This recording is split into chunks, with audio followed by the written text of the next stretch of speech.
নাগরিকতার সাথে দাঁড়িয়ে নিজেকে আজকে আমি যে পরিচয় দেওয়ার সুযোগ পেয়েছি, আজকে এই যে সুন্দর আয়োজনের মধ্য দিয়ে আমি সবার প্রতি কৃতজ্ঞতা জানাচ্ছি।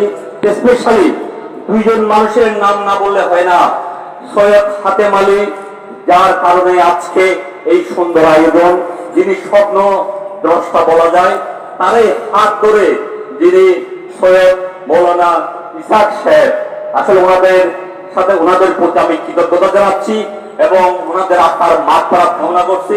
এবং যার নাম না বললে হয় না, সেই ফজলুল করিম, যাদের কারণে আজকে এই সুন্দর আয়োজন, মহা আয়োজনের আজকের এই যে আয়োজন করা যাচ্ছে।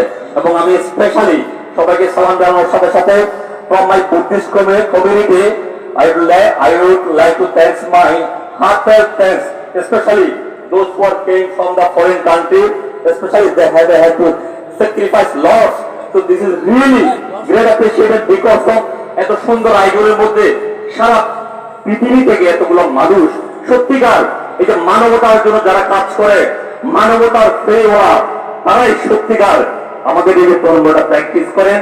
তো আমি এটা যদি বিশ্বাস করি, আসলে what ever the religion, we have to become a good human. কারণ আমাদের ঠিকানা একটা, সেটা কি? কুল্লু নাফসিন যায়েকাতুল মাউত। এটা যদি সত্যিকার আমরা বিশ্বাস করি, আমাদেরকে কি প্রয়োজন? একজন ভালো মানুষ প্রয়োজন, যার জন্য প্রয়োজন গুড গভর্নেন্স।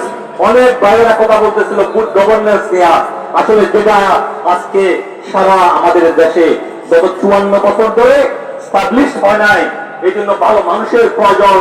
তাই আমি কামনা করি আল্লাহর দরবারে ভালো মানুষ আজকে দেশকে যারা বসা আছে, তাদের নেতৃত্বের মাধ্যমে সুন্দর একটা বাংলাদেশ রচনা হবে। সবাই ভালো থাকুন, সবাই সুস্থ থাকুন। আমাকে এখানে কিছু বলার সুযোগ দেওয়ার জন্য আমি আজকের আয়োজকের প্রতি আমার কৃতজ্ঞতা জানাচ্ছি।